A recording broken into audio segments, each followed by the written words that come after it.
네, 국회 정치개혁특별위원회 심상정 위원장에 대한 해고 논란이, 물론 해고라는 표현은 심상정 위원의 표현입니다만은 민주당과 정의당 간의 진실 게임으로 번지더니 이제는 여야 공조가 크게 흔들리는 상황까지 이르렀습니다.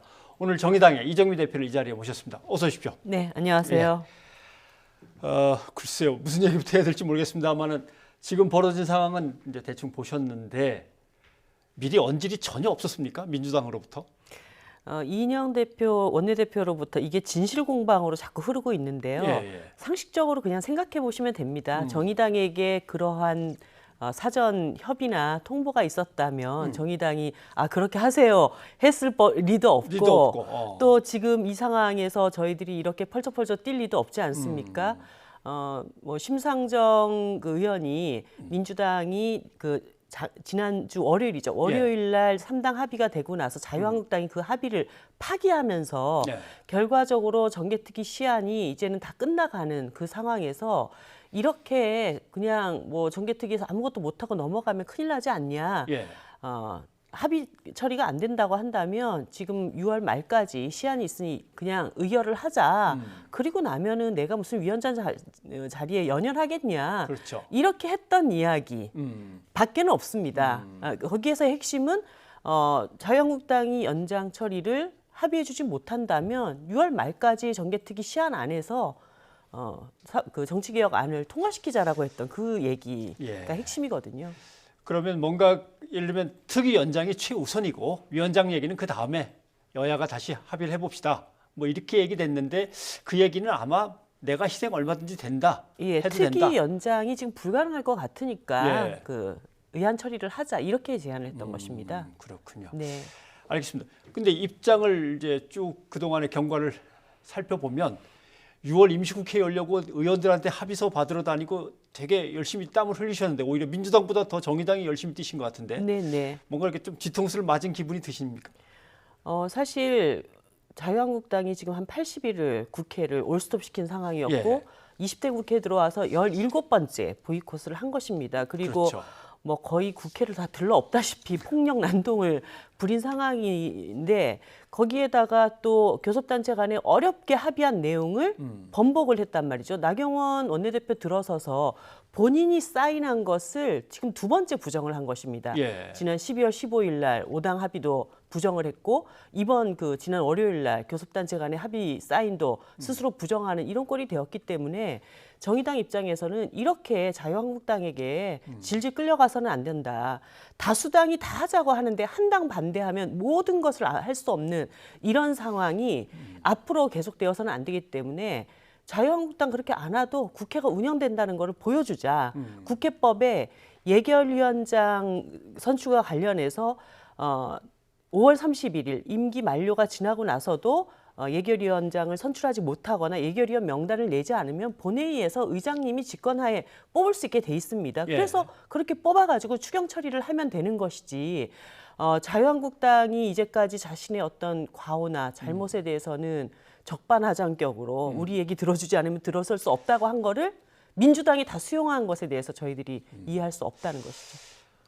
현실적으로는 어떻게든 국회를 좀 복귀시키려고 했던 이제 자유한국당을 데리고 왔고 국회의장이 저렇게까지 얘기를 다 한 상황에서 일단 정개특위 위원장이든 사법개혁 위원장이든 간에 두 당이 나눠 맡으면 정의당은 이제 빠져나오는 건 현실적으로 인정을 할 수밖에 없는 상황이 된 거 아닙니까? 제가 드리고 싶은 말씀은 정개특위 위원장을 정의당이 해야 되는 거 이것에 연연해서 이런 얘기를 하는 것은 아닙니다.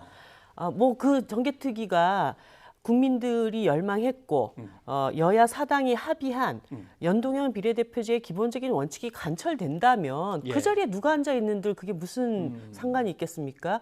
그런데 그렇게 어렵게 패스트트랙까지 태워놓은 그 정개특위 안을 자유한국당이 철회하라고 계속 요구를 했고 우회로를 선택한 것입니다. 정개특위 위원장을 자르고 자유한국당을 뜻을 관철시키기 위한 우회로를 선택을 한 것인데 그거를 사실 더불어민주당이 받았다는 거 이것에 대해서 저희들이 분노를 하는 것이죠. 그러면 만약에 정개특위 위원장이 자유한국당에게 넘어간다면 패스트트랙에 올려놓은 그 안은 거의 휴지 조각처럼 될 거다라고 예상을 하시는 건가요? 네, 그렇습니다. 지금 이게 문제가 뭐냐면요. 사법개혁 특위안에 올라간 패스트트랙안은 예. 법사위 90일을 통과하지 않아도 됩니다. 원래 법사위 심의 안건이기 때문에요. 네. 그런데 정치개혁 특위에 올라간 안은 180일 지나고 90일 법사위에 또 가야 되고 본회의 60일을 가야 되기 때문에 정개특위 시한 안에 이 안을 처리하지 못하면 사실 사법개혁 특위 그 공수처 설치 법안도 처리하기가 어렵게 돼 있습니다. 네. 지난 여야 사당이 본회의에 이 안건이 부의될 때 처리 순서를 정한 바가 있습니다. 선거제도 처리하고 공수처 처리하고 검경수사권을 처리한다. 그렇죠. 예. 사당이 이렇게 합의를 해놨기 때문에 정개특위 안에서 6월 31일 최소한 8월 31일 이 연장 시한 안에 선거제도 개혁과 관련돼서 망치를 두둥겨야만 예. 연내 12월 달 본회의에 선거제도 개혁도 통과되고 공수처안도 통과될 수 있는 이런 상황으로 되어 있습니다. 예. 그래서 정개특위 위원장 문제가 굉장히 중요하다는 말씀을 드리는 겁니다. 그래서 지난번 기자회견하고 그 흐름을 보면 민주당이 어떻게든 맡아갖고 정치개혁 완수해라. 이제 이런 뉘앙스로 말씀하시는 걸로 들립니다. 예, 손학규 대표님께서 이제 그런 얘기를 강하게 하셨는데요. 예. 정의당 입장에서는 이 해고를 쉽게 받아들이기는 그렇게 쉽게 얘기하기는 어려운 얘기입니다. 예. 그래서 저희들이 말씀드리는 거는 첫 번째 원칙은 자유한국당은 절대 안 된다. 안 된다.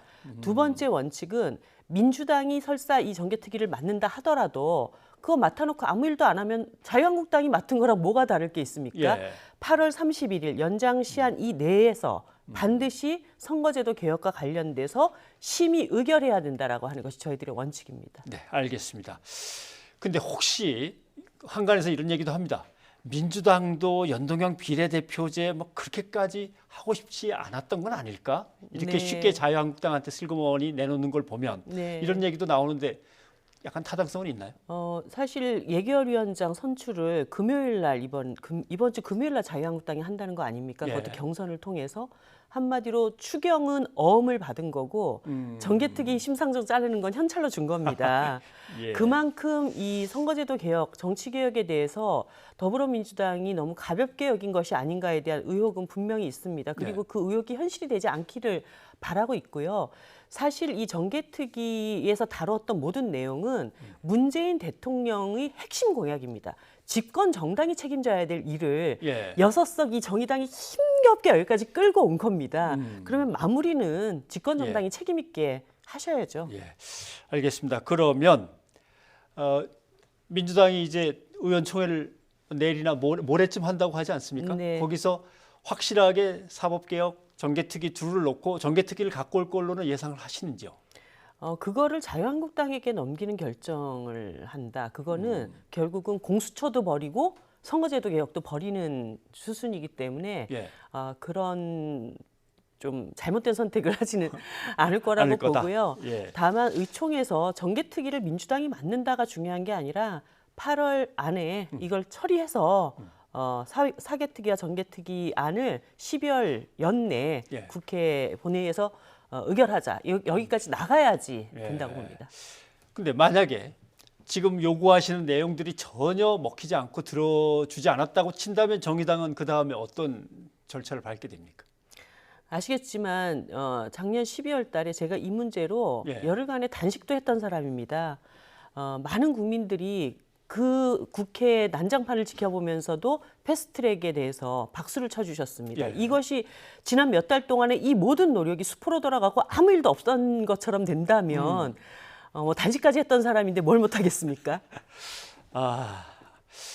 아무튼 뭔가 국민들이 원하던 정치의 어떤 개혁 같은 것이 분명히 좀 이루어졌으면 하는 바람 간절하고요. 네. 그다음에 국민들의 불신을 가득 담고 있었던 사법 제도에 대해서도 뭐가 이번 기회에 바로 고쳐야 된다는 생각은 분명히 합니다만은 여야 간에 그 과정을 가지고 계속 이렇게 싸우니까 좀 답답해하니까 뭐 굶더라도 어떻게든 완수를 해내셔야 될 것 같습니다. 네, 기득권 사이에 이 양당 체제가 얼마나 그 소모적인 대결 정치로 국민들을 예. 어렵게 만들어왔습니까? 이번에는 꼭 해결해야 된다고 봅니다. 알겠습니다. 예.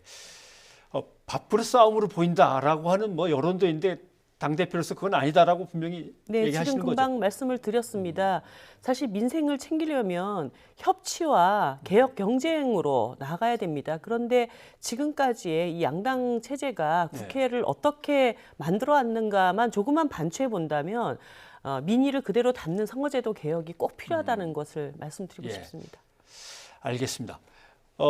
정의당은 당대표 선거가 이제 며칠 앞으로 다가와 있죠. 네, 네. 예. 7월 13일 날 이제 제 임기가 예. 끝나고 새로운 지도부가 들어섭니다. 알겠습니다. 이번 선거에서 최고 이슈는 뭐였습니까? 지금 치러지고 있습니다만은. 두 후보 사이에 똑같은 표현을 쓰십니다. 과감한 전환. 그런데 과감한 전환. 예, 네. 심상정 후보는 그 과감한 전환을 이제 수권 정당으로 나가기 위해서 더 국민들 속에 폭넓게 개방하는 정당으로 나가자. 예. 양경규 후보는 진보 정당의 정체성을 제대로 유지하고 더 급진적인 방향으로 정의당의 정체성을 가져 나가야 된다. 예. 이것이 이제 가장 큰 어느 길로 가든지 아무튼 과감한 전환은 필요하다라고 네. 하는 것이고요. 한번 지켜보겠습니다. 이 대표님 오늘 고맙습니다. 네, 감사합니다.